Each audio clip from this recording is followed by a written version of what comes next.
Hola, muy buenas tardes. Ya estamos dando inicio a este primer webinar del cuarto ciclo de webinars gratuitos que la UNICEF pone a disposición para todos ustedes. Esto con el fin de difundir todos estos temas y conocimientos que académicos, estudiantes, egresados y docentes de la universidad ponen a disposición para todos ustedes. Estamos abriendo la sala para que todas las personas que se registraron puedan ingresar de manera correcta a la sesión del día de hoy. Ya está con nosotros, lo pueden ver en pantalla, al maestro Octavio García Ramírez desde México, el cual nos estará brindando el tema Indicadores Internacionales de México hacia 2023. Por el momento, si nos vamos a dar unos pequeños minutos para que todos los que se registraron no pierdan nada sobre este excelente tema que nos preparó el maestro Octavio. También, si nos pueden saludar a través del chat, mencionar desde qué país, estado o región se están conectando el día de hoy, a qué institución pertenecen, qué grado educativo están estudiando, qué grado educativo cuentan para tener información acerca de todos ustedes. En un único mensaje, si nos pueden hacer llegar todos estos datos que les pedimos, se los agradeceremos mucho. Y a las personas que se están empezando a conectar, les comentamos que estamos dando unos minutos para iniciar este webinar y que todos los que se registraron no se pierdan nada sobre el tema del día de hoy. Igual recordamos que en un único mensaje nos dejen desde qué país se están conectando, estado o región, a qué institución pertenecen, qué grado educativo cuentan para tener información acerca de cada uno de ustedes que se están conectando el día de hoy. También, maestro Octavio, si nos puede dar un pequeño saludo para verificar que su conexión de audio esté funcionando de la manera correcta y los asistentes nos confirmen a través también del chat de si lo logran escuchar. Entusiasmado por saberles, agradezco la fina atención de todos los colegas en UNICEPES. La verdad es que siempre la calidez y calidad de todo el equipo es patente, y el podernos comunicar en las Américas especialmente. Y saludo de manera muy cordial a todos y cada uno de quienes tenemos el honor de que nos hagan el favor de su presencia: Abigail Aguirre, Abraham Armijo, Aida Figueroa, Antonio Jesús González, Arely Cecilia, la maestra Betsy, a quien agradezco muy especialmente su distinguida presencia, Damaris Jocabel, Dafne Denise, Alfonso Vázquez, apreciado doctor, Ernesto Moreno, Franco Hurtado, Gabriela Garduño, Galo Adán, Guadalupe Sepúlveda, Iris Esmeralda, la distinguida maestra Itzel Domínguez, Iván Romero, Jesús Manuel Gutiérrez,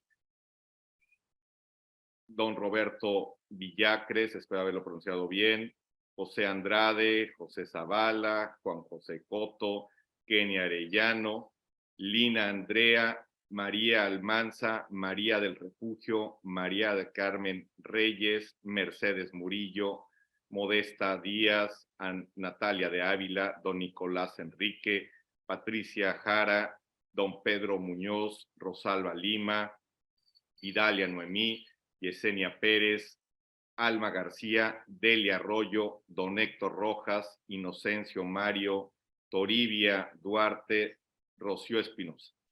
Cada uno representa una historia y un porvenir, la esperanza y la certeza de un desarrollo profesional en las Américas, al cual UNICEF es potencia, y a quienes les agradezco mucho porque estos minutos que están a su distinguida disposición tienen el propósito de brindarles textos para que ustedes influyan en los contextos.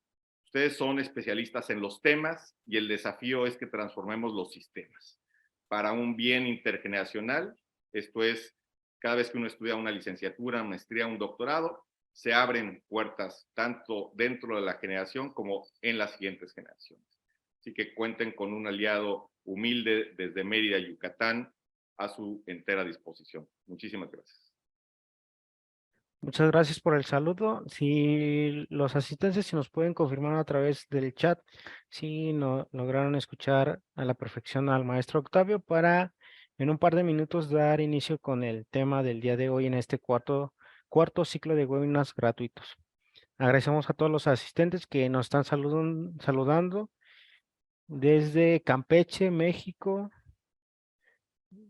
desde la Ciudad de México, desde Zacatecas,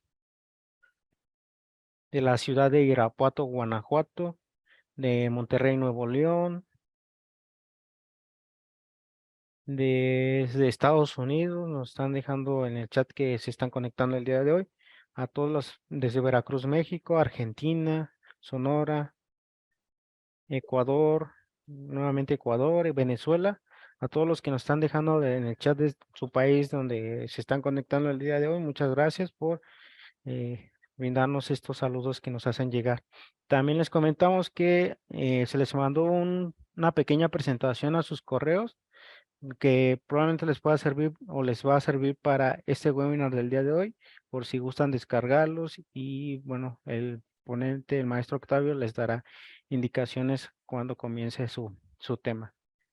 Del estado de Tlaxcala también nos están saludando. Muchas gracias a Delia que nos mandó su saludo a través del chat. Muchas gracias a todas las personas. También les comentamos que se está transmitiendo en vivo la sesión del día de hoy. Está, por si gustan seguirnos en nuestra página de Facebook, Unicepes, donde lo podrán encontrar en Facebook. Pues bien, agradecemos la espera.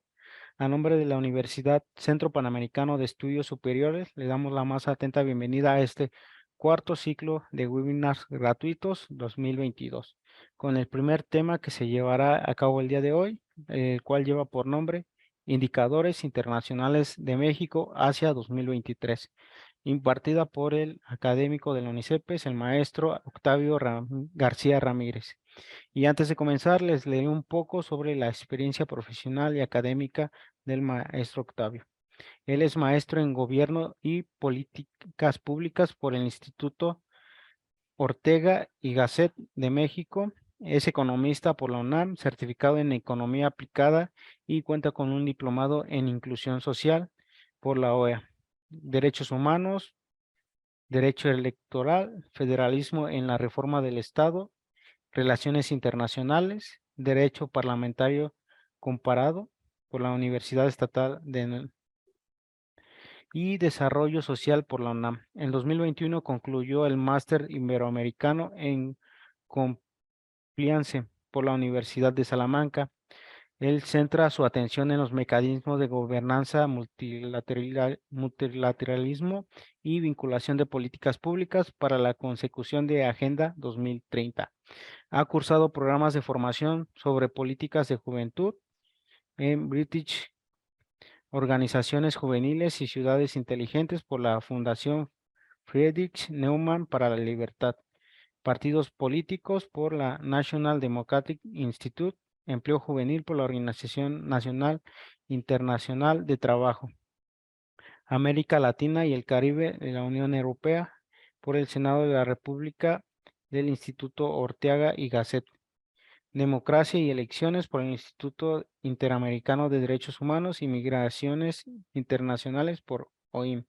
Es miembro de la Red Iberoamericana de Seguimiento de la Agenda 2030, de la Red de Investigadores en Gobiernos Locales Mexicanos, de la Red Académica de Gobierno Abierto y de la Red de Investigadores Parlamentarios en la línea REDIPAL. Ha sido asesor por la CONAGO en la representación del gobierno del estado de Yucatán en la Ciudad de México, la Dirección de Relaciones Institucionales de la Cámara de Diputados del Congreso de la Unión y la Asamblea Constituyente de la Ciudad de México. Ha impartido cursos de grado en UNICEPES y posgrados en el Instituto Centroamericano de Administración Pública y ha sido mentor en programas de innovación y jurado en concursos de liberación pública. Es un gusto tener hoy al maestro Octavio García con el presente tema y abriendo este cuarto ciclo de webinars gratuitos 2022. Un gusto tenerlo. Puede iniciar, maestro Octavio. Agradezco su fino seguimiento. Ustedes tienen a su disposición esta breve presentación. Tienen 22 informes y el propósito que les quiero compartir es primero evocar cómo nos verían los ciudadanos de 1922 si les pasaran un video del 2022? ¿Qué dirían de nosotros socialmente, económicamente, políticamente? E igual, si a los ciudadanos del 2122 les pasan un video de cómo estamos en 2022, no solo en México, sino en el mundo, ¿qué dirían al respecto? Entonces, la primera vocación tiene que ver con ese largo plazo, auténticamente. Las potencias planean a largo plazo. Somos una potencia, estamos en el lugar número 15 en el planeta por el PIB, por el Producto Interno Bruto, por lo que producimos cada año. Pero en términos de desarrollo social estamos en el 86, de acuerdo al PNUD, y en el 131, de acuerdo al Estado de Derecho, el índice de World Justice Project. Y por eso es que les comparto estos 22 enlaces que ya tienen ustedes a su disposición en el correo electrónico, precisamente para que podamos discutir sobre estos temas y sobre todo para que incidamos en los sistemas. No solo para que tengamos la información, sino que los traduzcamos en ejercicios de transformación de lo público. Si ustedes me preguntan cuál es la vía que le encuentro de enlace a estos 22 informes, tiene que ver con gobernanza, tiene que ver con que por más eficientes que sean los gobiernos, son insuficientes para transformar lo público. Tienen que ver con la armonización de las agendas, que nos pongamos de acuerdo, porque tenemos muchísima información. El punto es ahora cómo traducimos esa información en bienestar. Y en un auténtico bienestar para generar sociedades libres, abiertas, respetuosas de la individualidad, corresponsables de forma sostenible. Y por supuesto que en la parte democrática avancen nuestras sociedades hacia plenas democracias y no hacia autocracias. Entonces, básicamente ustedes tienen este conjunto de enlaces en donde está a su disposición básicamente de agencias multilaterales, de organismos y de think tanks, datos, datos y datos. El punto es cómo cocinamos esos datos para vivir mejor. La tónica inicial de presentación pues tiene parte de ese reconocimiento, el saludarles personalmente, y espero tener la oportunidad de dar continuidad a esta conversación a través de UNICEPES, que siempre estoy a su distinguida disposición, para que podamos avanzar en esta incidencia de los temas. Me voy a permitir presentar algunas diapositivas que ilustren esta realidad. Hasta aquí, ¿alguna pregunta, alguna evocación, don Juan, Ángel, don Jorge? Adelante, por favor, quien guste tomar la palabra, solo en este momento por el inicio en términos de qué es lo que esperan y qué es lo que les evoca esta primera afirmación de en dónde estamos en 2022, ya a unos días de iniciar 2023. Quien guste tomar la palabra, por favor. Si gustan levantar la mano a través de las reacciones para darles acceso al micrófono.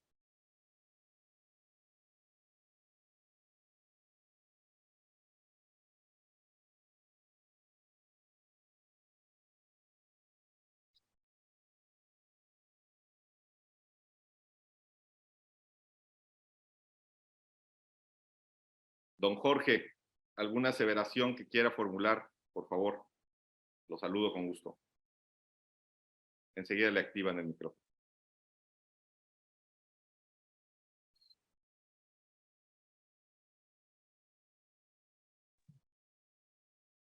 Maestro, buenas tardes. Pues para mí es una satisfacción, de verdad, tener este tipo de conferencias, de cursos, de diplomados, como se llame, y sobre todo la accesibilidad, ¿no? Es pues, gratuito. Eso simplemente para mí, pues es un privilegio, de verdad, y sobre todo tener gentes como usted. Y pues bueno, ningún comentario, nada más aquí para meterme al tema y pues tratar, ya teniendo los elementos necesarios, pues hacer alguna manifestación.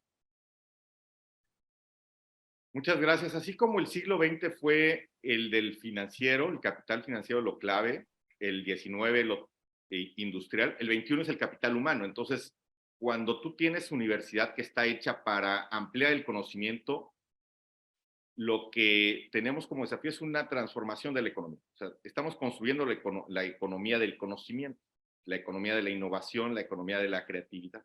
Entonces, la verdad es que se capitaliza de manera muy notable la presencia de los colegas y esta interacción, aparte continental, porque nos están escuchando en este momento desde diferentes latitudes. Tengo la fortuna de tener alumnado de diferentes latitudes y el verdadero aprendiz soy yo. Siempre asumo y presumo que mis alumnos son más inteligentes que su servidor. Y eso, aparte un poco de curarme en salud, también es el reconocimiento a que, aparte por la plasticidad cerebral, por supuesto que la lógica de crear pedagogía en 2022 tiene que ser mucho más horizontalizada que lo que hemos heredado de siglos pasados. Porque tenemos alumnos del siglo XXI o del XX, como nosotros, ¿no? Pero necesitamos crear la incidencia de la transformación en el siglo XXI. Entonces, en ese contexto, pues siempre las charlas son muy abiertas y muy interactivas para construir un conocimiento de manera compartida. Y de los primeros documentos que ustedes vieron es el de la Agenda 2030. Todos quienes estudien una maestría, una licenciatura, una ingeniería, un doctorado, postdoctorado, y quienes no estudiemos absolutamente nada, tenemos una incidencia directa o indirecta con la Agenda 2030 porque todos los países la han suscrito en Naciones Unidas. Y entonces es un compendio de 17 grandes objetivos que se derivan en 169 metas, que se calculan con base en 251 indicadores. Para el caso de este país denominado México, de 32 entidades federativas, cuyo reto geopolítico principal, a reserva de su mejor opinión, es mantenernos unidos en el 2030, 2050, 2100, que haya México, una república federalista democrática, unida.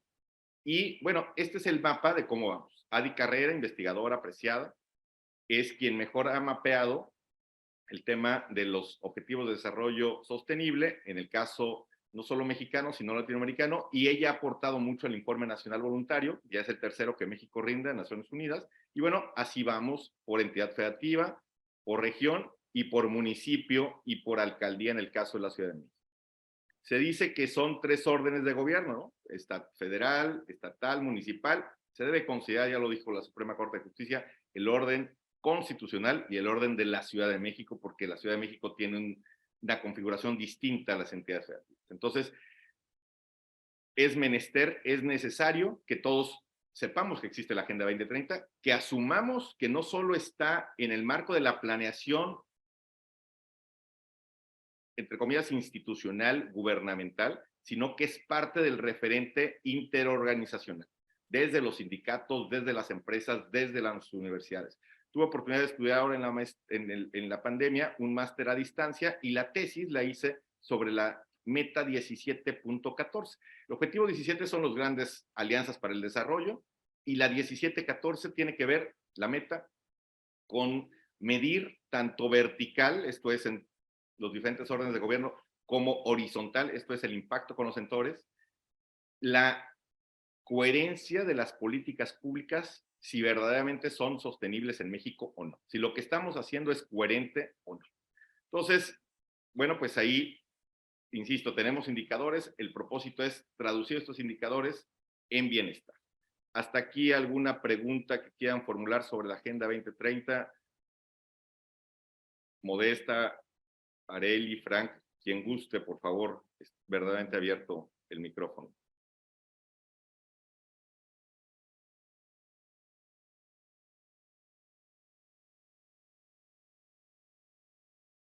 Doctor Alfonso, gusto en saludarle. Adelante, por favor. Quien guste tomar la palabra, nada más alce la mano para que le active.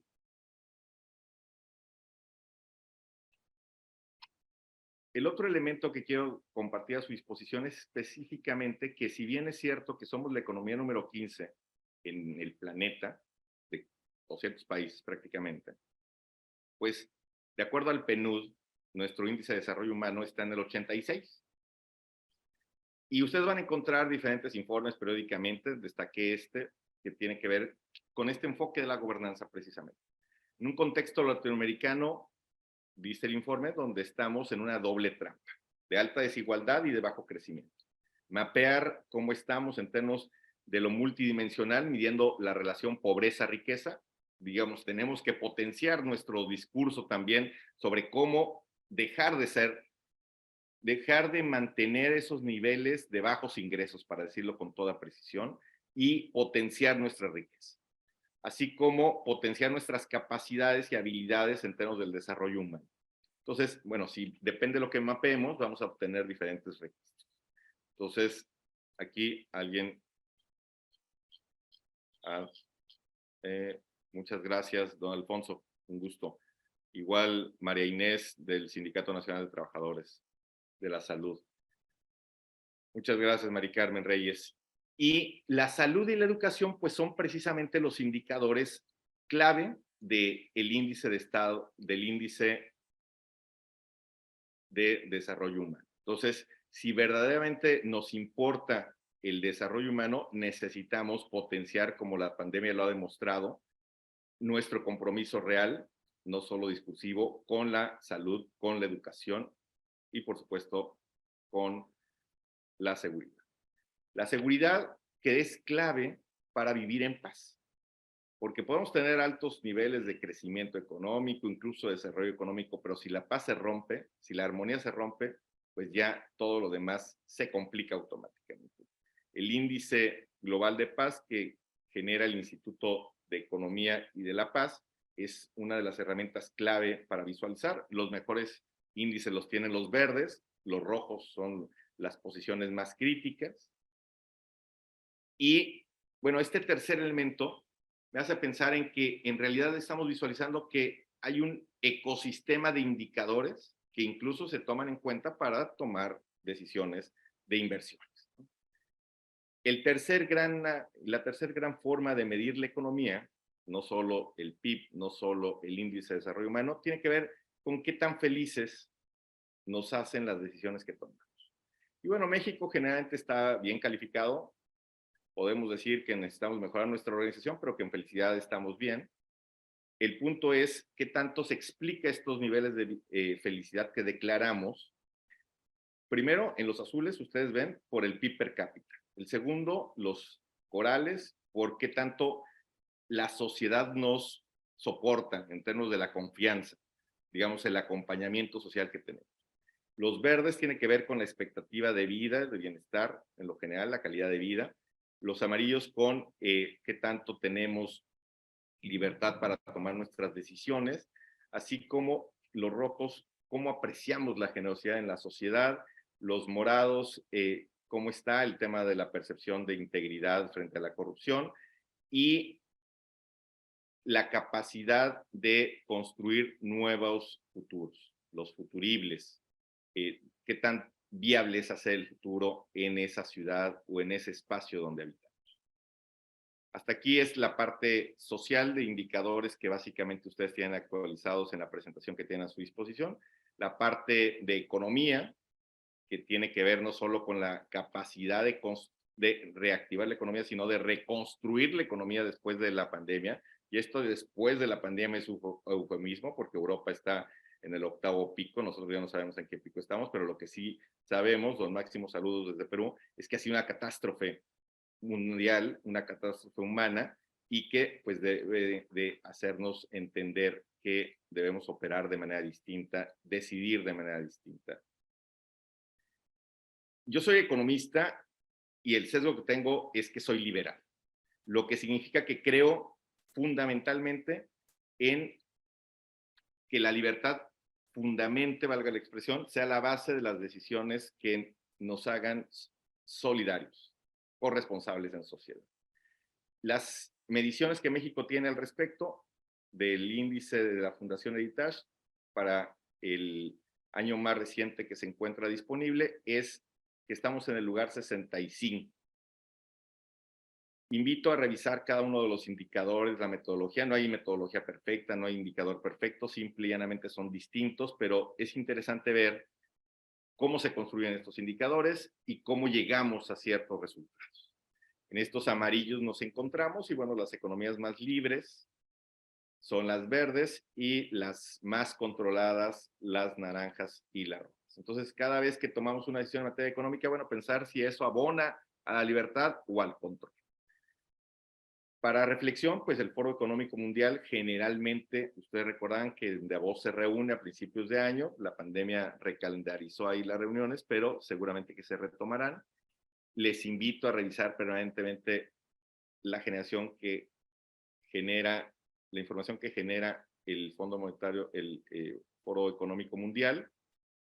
Básicamente aquí, por ejemplo, mapea los casos nacionales con relación a la integridad y a la confianza ciudadana, la incidencia en educación, que tanto verdaderamente estamos capacitados para influir en la toma de decisiones y en la resiliencia y la recuperación económica, de la reconstrucción desde la adversidad, y precisamente el Fondo Monetario pues se ha enfocado en sus publicaciones más recientes a proyectar el crecimiento. México crece, por cada punto porcentual que crece, genera 200,000 empleos aproximadamente. Si en 2020 cayó 8.2, esto significa que perdimos 1,600,000, un poco más, de empleos. Entonces, no solo es el asunto de recuperar ese nivel de empleo, sino mejorar la calidad de los mismos.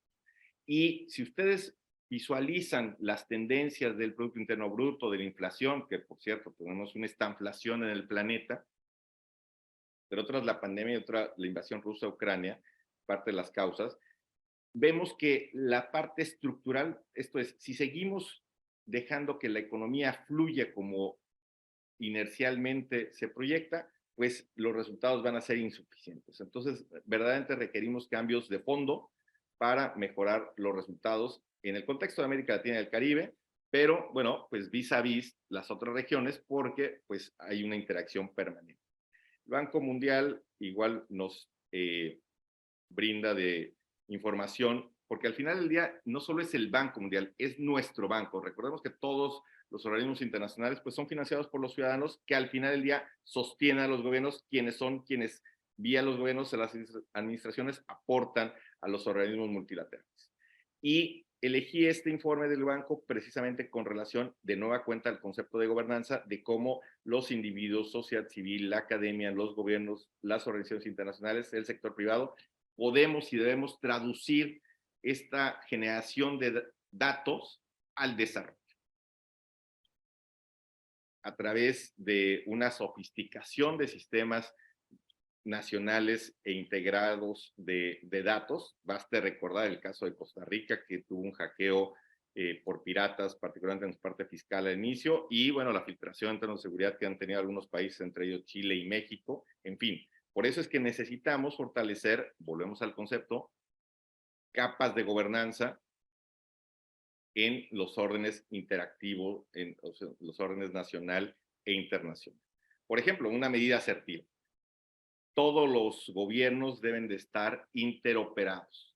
No es posible que se le pida N veces al ciudadano los mismos requisitos. Tiene que haber una interoperabilidad sistémica en todos los órdenes de gobierno. Y bueno, precisamente, pues aquí nos dan algunas nociones de cómo esta gobernanza de datos puede ayudar a fortalecer lo que denominamos constitucionalmente el contrato social, filosóficamente, para tener sociedades más cohesionadas. El organismo que básicamente nos da a entender la dinámica de las economías en materia de empleo, en materia de trabajo, es la Organización Internacional del Trabajo, junto con los sindicatos, los empresarios y los gobiernos, pues brindan la nueva visualización de cómo funciona la economía. Porque luego podemos hacer innovaciones, pero esas innovaciones legales, por ejemplo, terminan siendo contraproducentes si no entendemos bien a bien cómo funcionan los mercados. Por ejemplo, si en un país una política dice, bueno, no cobremos $5 el Uber, que cobren y fijamos la tarifa de manera, a manera de imposición en 3 y subsidiamos con 1 para que el usuario pague 2, puede ser que al final del día termines haciendo inviable el negocio. Y entonces así se truenan las economías. Por mejores intenciones que tengas, derivado de una excesiva intervención, puedes tronar el funcionamiento del mercado. Y el tercer elemento que quiero poner a su consideración, pues son los datos que tenemos disponibles para fortalecer el Estado de Derecho y nuestra democracia. El mejor índice que tenemos a nivel mundial es el Estado de Derecho de World Justice Project, que básicamente son 4 pilares. El de tener accesibilidad para la resolución de disputas, el de tener no solo gobierno abierto, sino Estado abierto, que significa legislaturas abiertas, justicia abierta, sindicatos abiertos, universidades abiertas, las leyes justas y la rendición de cuentas. Por eso es que México, por ejemplo, se ha destacado en gobierno abierto, que es el tercer factor al respecto. El segundo tiene que ver con el binomio de integridad versus corrupción. El tercero, con qué tan equilibradas están las decisiones, no solo entre los poderes en un país, sino qué tanto la sociedad civil influye al respecto de esas decisiones, qué tanto respetamos los derechos humanos, es el cuarto, qué tanto cumplimos en orden y seguridad, que es el quinto. El sexto, cómo está, y por eso estudié el Master en Compliance, nuestro cumplimiento regulatorio, normativo, constitucional, convencional. No basta con que sepamos los 136 artículos de la Constitución, no basta con que conozcamos las convenciones internacionales de las cuales los países son partes. Necesitamos articular en la acción la interacción de toda esa consecución de elementos en lo local. Y, por supuesto, los retos que tenemos en justicia civil y justicia penal. Para el caso de México, bueno, aquí están en los amarillos.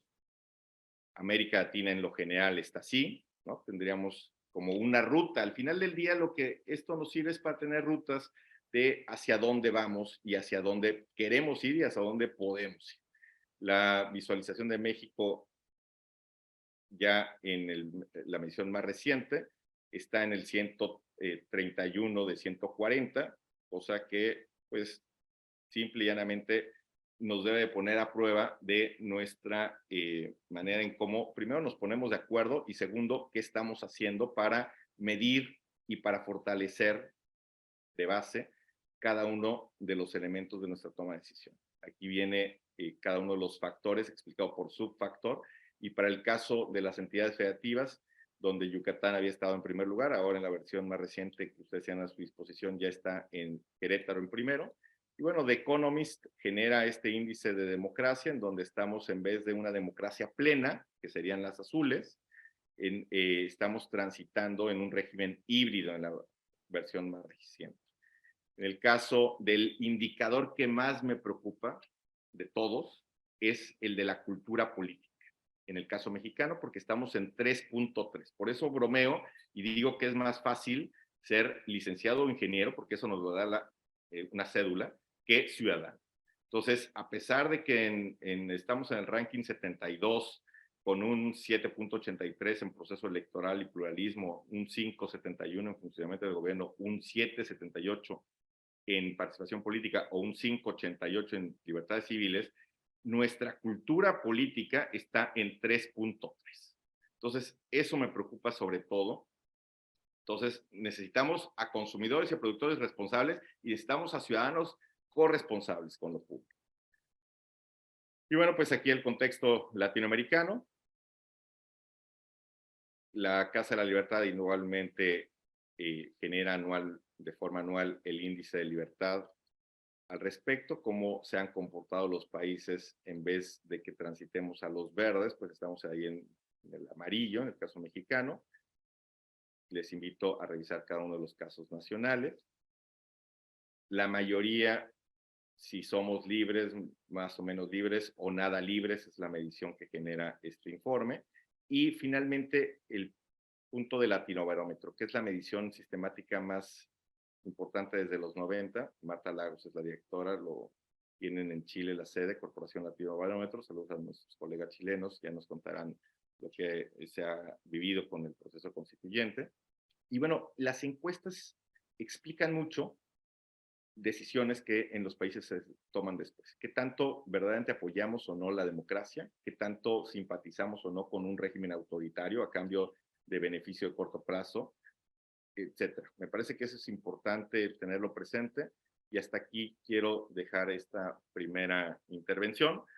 Igual si quieren entrarle algunos datos de coyuntura, igual estoy a su distinguida atención. Muchas gracias.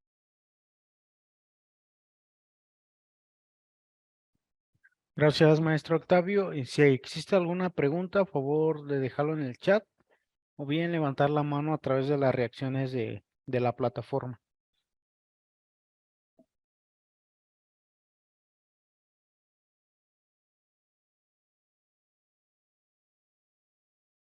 La doctora Modesta tiene la palabra. Después pasaremos con Juan Ángel. Muy buenos días, maestro Octavio. Qué bueno que trae a colación este tema. Lo felicito por participar en estos webinars con este tema. Me parece pues muy relevante que se conozca que existe una Agenda 2030 y que es una herramienta básica para el desarrollo de todo proyecto en todas las áreas de conocimiento. Y bueno, resaltar también la importancia que tiene los indicadores a diferentes escalas. Sabemos que cada país tiene características muy particulares en cada uno de los aspectos, ¿no?, que nos interesa. A los investigadores y a quienes están preocupados por todos los problemas que se presentan actualmente, ¿no?, en este contexto del cambio climático, que de ahí surgió la necesidad de desarrollar esta Agenda 2030. Y bueno, creo que debemos estar conscientes que los problemas se tienen que abordar desde los contextos específicos de cada país, de cada estado, de cada localidad. Sin embargo, el sistema de indicadores a nivel internacional nos da la pauta para poder tomar decisiones y estructurar de manera más específica y más correcta nuestros proyectos. Entonces, conocer qué sistema de indicadores tenemos en cada uno de los países nos permite hacernos de información que finalmente es la base fundamental de todas las decisiones que tomamos nosotros como ciudadanos y los gobiernos, ¿no?, para el desarrollo de políticas públicas que también apoyen las iniciativas que se tengan en cada uno de los países para la resolución de cada uno de los problemas que se presenten. Entonces, me parece muy relevante este tema y que cada uno de nosotros profundice en función de las necesidades que tenga, ¿no?, y del conocimiento que se requiera para poder abonar cada uno de nosotros desde nuestro ámbito de competencia al cumplimiento de estas metas que se establecen en los Objetivos de Desarrollo Sustentable que tiene la Agenda 2030. Muy bien, pues muchas felicidades, maestro, y pues ese sería mi comentario. Gracias. Le agradezco como siempre su generosidad, es un honor escucharle, maestra, y considéreme a sus órdenes y de su apreciado alumnado por si gustan que tengamos alguna sesión de seguimiento específico sobre alguno de los objetivos, alguna de las metas, discutir alguno de los indicadores, etcétera, acompañadas en las investigaciones. A mí lo que me gusta de UNICEF es presente su carácter de innovación y de investigación tan acendrado con personalidades como las que aquí están presentes. Yo soy un aprendiz permanente de ellas, así es que por favor considérenme a la orden. Muchas gracias. Muchas gracias, maestro. Y yo creo que todos aprendemos, ¿no?, en cierta medida. El aprendizaje es permanente. Así es. Muchas gracias, maestro. Y pues estaremos pendientes de las inquietudes de los alumnos para ver de qué manera nos vinculamos también. Exacto. Muchas gracias. Muchas gracias. Don Juan Andrade, adelante, por favor. Ya le dimos acceso al micrófono a Juan Ángel.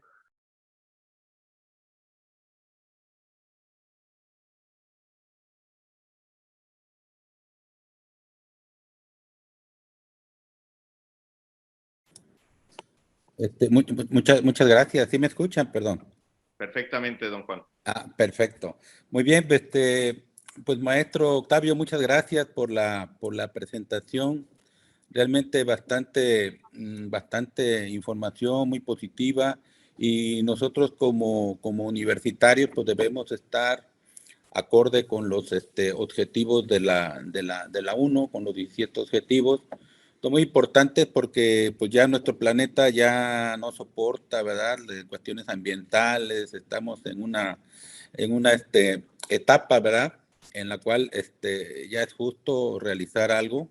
Estos objetivos me parecen muy importantes porque pues se ven a grandes rasgos, desde el hambre, la educación, el medio ambiente, ¿verdad? Todos los factores importantes, y como usted lo menciona, si se descuida uno, le pega a otros, ¿verdad? Entonces es muy importante que en conjunto pues los atendamos, y nosotros como universitarios pues necesitamos pues dar ese apoyo y poner nuestro granito cada día, ¿verdad?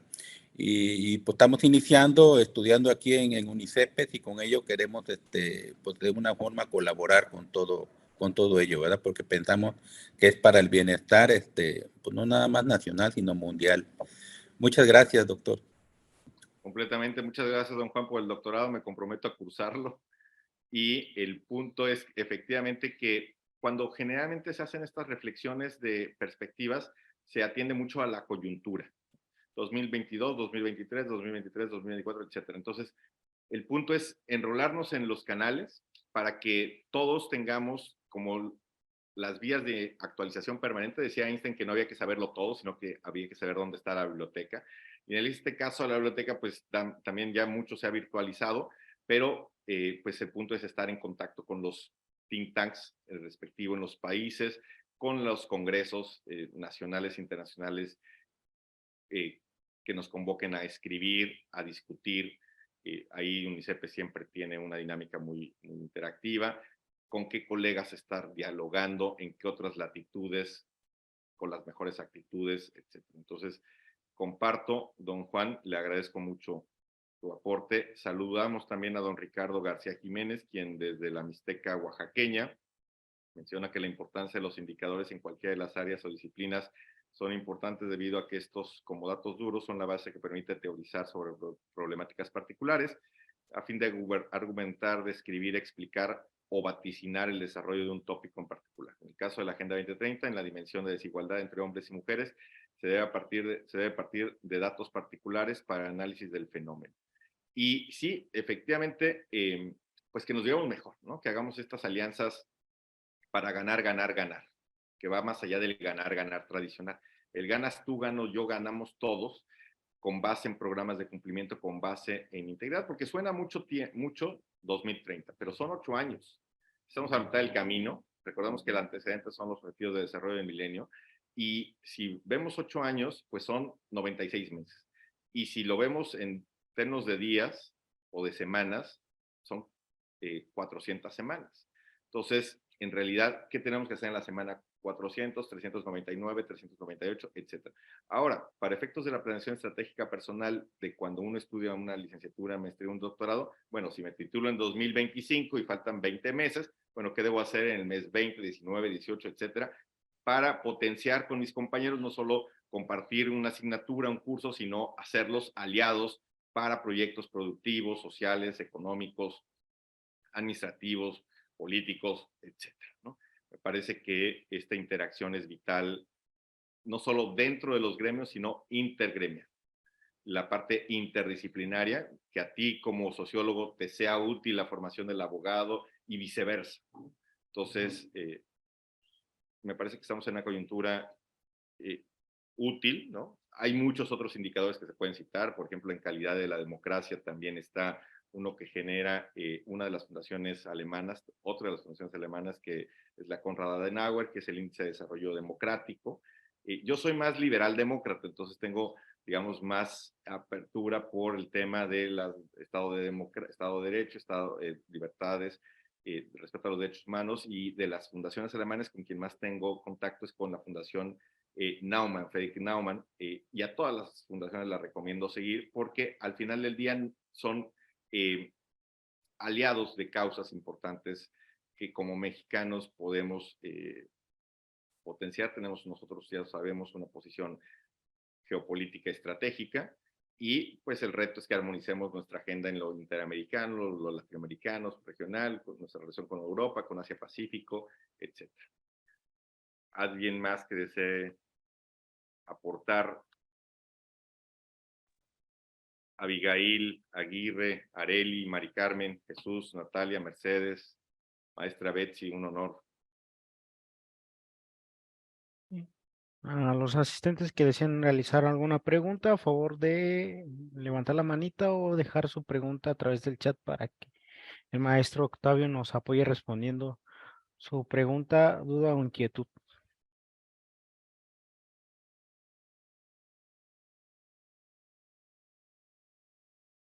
Para temas de competitividad, por ejemplo, igual un índice que el Instituto Mexicano de Competitividad genera es el más recomendable. Ahí, si ustedes lo revisan, la verdad es que hemos pasado de la posición 34 a la 37 en un ranking de 43 países. Entonces, digamos, no quiero que nos preocupemos, quiero que nos ocupemos.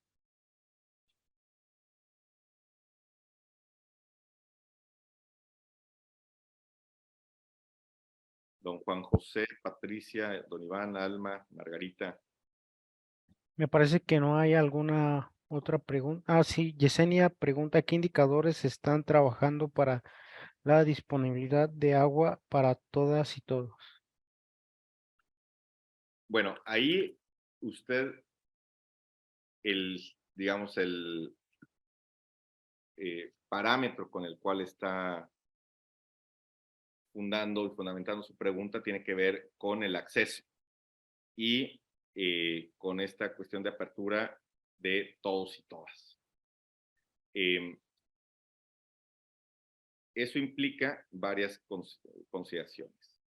Por ejemplo, lo puede ver desde el 11, le invito a revisar el de ciudades y comunidades sostenibles, pero está verdaderamente conectado con muchos otros, porque por ejemplo el 12, que tiene que ver, me refiero a los objetivos de desarrollo sostenible, producción y consumo responsable. Si tenemos una producción y consumo responsable en términos de nuestra relación con el agua, pues bueno, ahí se van a mejorar.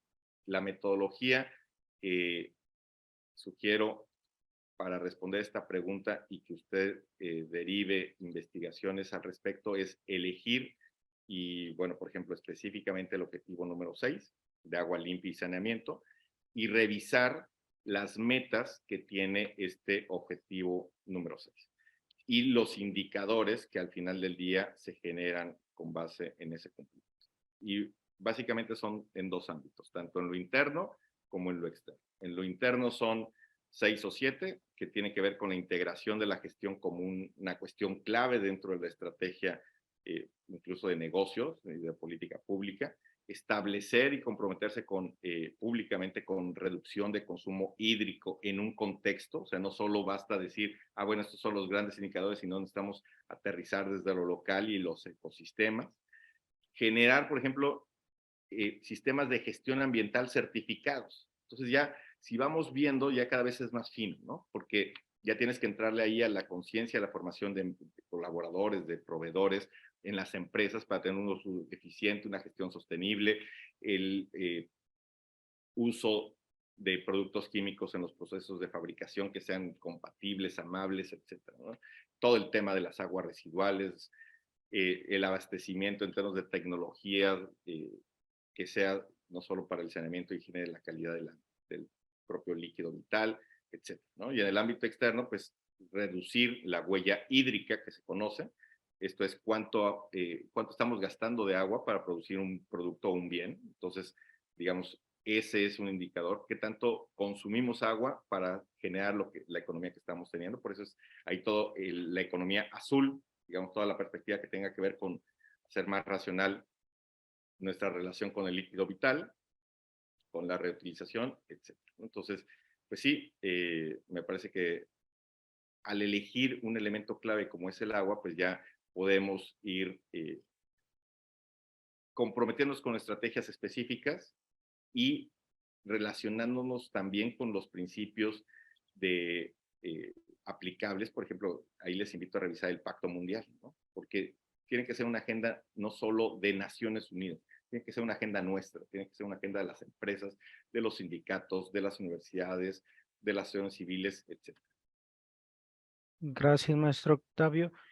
Máximo Wincho pregunta sobre el hambre cero, que qué se puede realizar al respecto.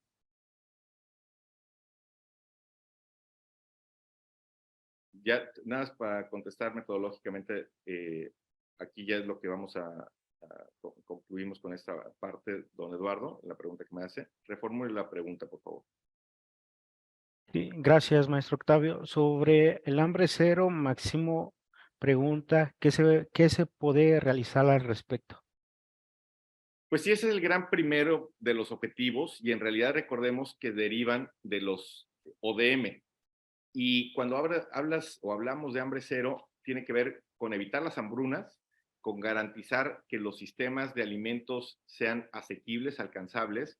Y entonces no es que el humano deje de tener hambre, sino que sistemáticamente evitemos estas hambrunas y evitemos el tener escasez de alimentos. Entonces, la mejor forma de tener escasez es fortaleciendo los mercados. Necesitamos garantizar el acceso a los mercados a las personas. Entonces, en el caso mexicano, el gran problema, reserva de su opinión, es que hemos cocinado los asuntos de manera sexenal.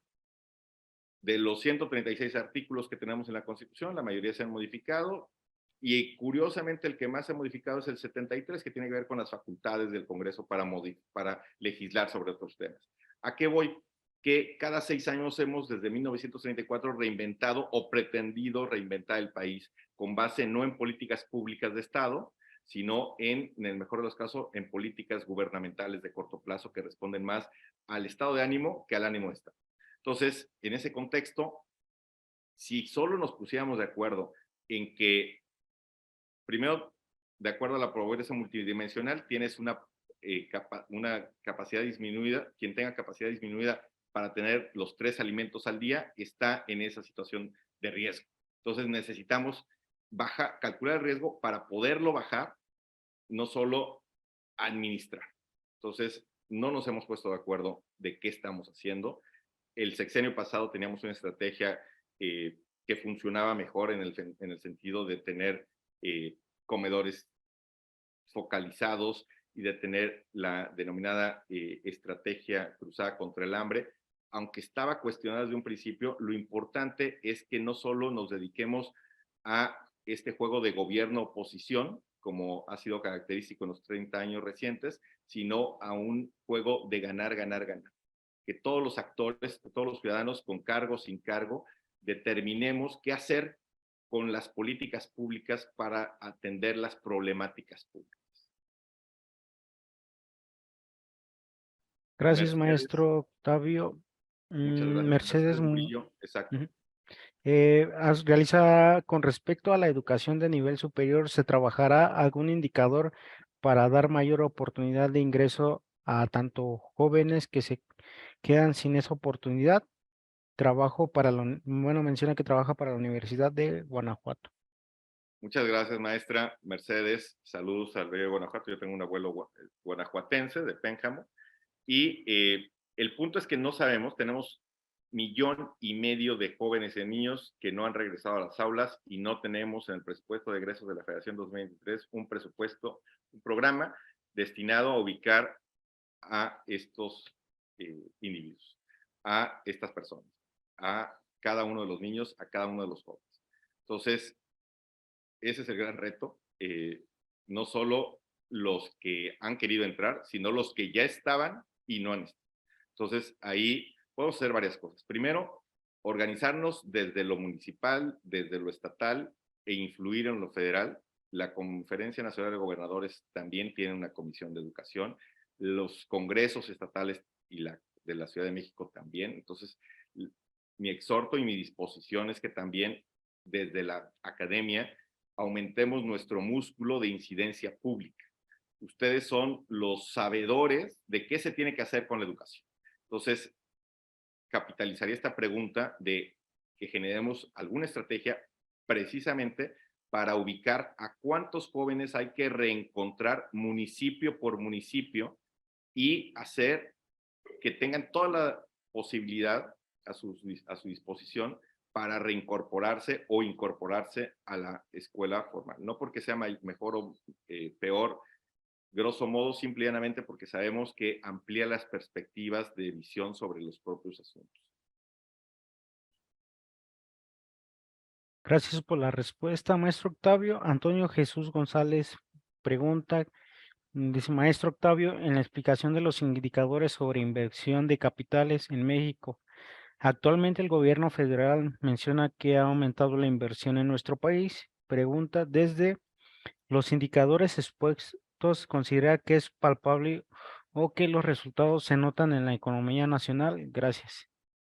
Bueno, la bolsa ha mejorado del 2018 al 2022. El índice estándar, de acuerdo al Standard & Poor's de la Bolsa Mexicana de Valores, pasó de 47.200 a 50.111 puntos, ¿no? O sea, esto es una variación del 6.2%, pero si ya vemos el ranking internacional para el desarrollo que tenemos de 63 países, que digamos que da la respuesta integral a su pregunta de inversiones, pasamos del 51 al 55. Y esto lo ha medido Integralia, la consultoría, de manera muy puntual.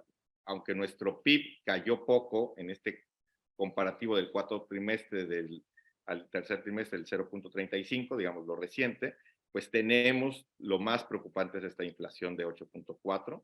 Y el tema de la inversión, en términos, contestando su pregunta, la ubicación a precios del 2013 es que cayó el 17.1% al pasar de 561 miles de millones de pesos a 465. Y la privada de 3.236 a 2.905. Esto es una caída del 8.8%, y la extranjera directa igual tiene un comportamiento distinto. Ahí sí, de enero a septiembre de 2018, donde estábamos en 27,000, casi 28,000 millones de dólares, ahora estamos en 32,000. Entonces, necesitamos también en lo regional ubicar, porque no es lo mismo. El norte ha tenido un comportamiento un poco mejor, no ha perdido, como ha sido en el caso del centro norte, del centro del sur. O sea, que la respuesta ahí es diferencial. Lo positivo que tenemos es que, por ejemplo, las tasas objetivo o las reservas del Banco de México se han mantenido del noviembre del 18 a ahora, se han aumentado el 14%, estamos alrededor de 200,000 millones de dólares. La deuda, eso sí, ha aumentado en 4 puntos de acuerdo a los servicios, a los requerimientos del sector público. En fin, incluso podríamos armar después una sesión sobre presupuesto específicamente de 2023, ¿no? Porque es interesante ver cómo estamos tanto en los ingresos como en los egresos, las aportaciones, las participaciones, etc. Muchas gracias por la respuesta, maestro Octavio. Tenemos muchas felicitaciones por parte de la audiencia, por el momento, por parte de José Andrade. Dice, felicitaciones por el evento muy interesante. Mercedes Murillo agradece mucho la respuesta que brindó. Jinson menciona que muchas gracias, excelente ponencia. Ismael Humberto menciona que muchas felicidades, muchas gracias y felicitaciones por las aportaciones y reflexiones sobre el tema. María Inés de igual manera dice que muchas gracias y felicitaciones. Bueno, bastantes de los asistentes que nos están acompañando el día de hoy nos mandan felicitaciones por el gran tema que nos acaba de impartir, maestro Octavio. Muy generoso usted, don Eduardo, muy generosa toda la participación de los colegas. Estoy muy agradecido con todos y cada uno de quienes han tenido la amabilidad de dedicar el tiempo. El tiempo es lo principal que tenemos como seres humanos, y pues les agradezco mucho el poder haber aprendido junto con ustedes en estos minutos. Al contrario, maestro Octavio, a nombre de la UNICEPES le damos las más sinceras felicitaciones y agradecimientos por el gran tema que nos acaba de impartir el día de hoy, el cual lleva por nombre Indicadores Internacionales de México hacia 2023. Es un gusto haberlo tenido en este cierre de nuestros ciclos de webinars con el primer tema. Esperamos tenerlo en algún otro momento más, igual con el tema que nos acaba de mencionar hace unos momentos, pudiera ser factible que nos pudiera estar apoyando en el 2023 con este tema que nos mencionó.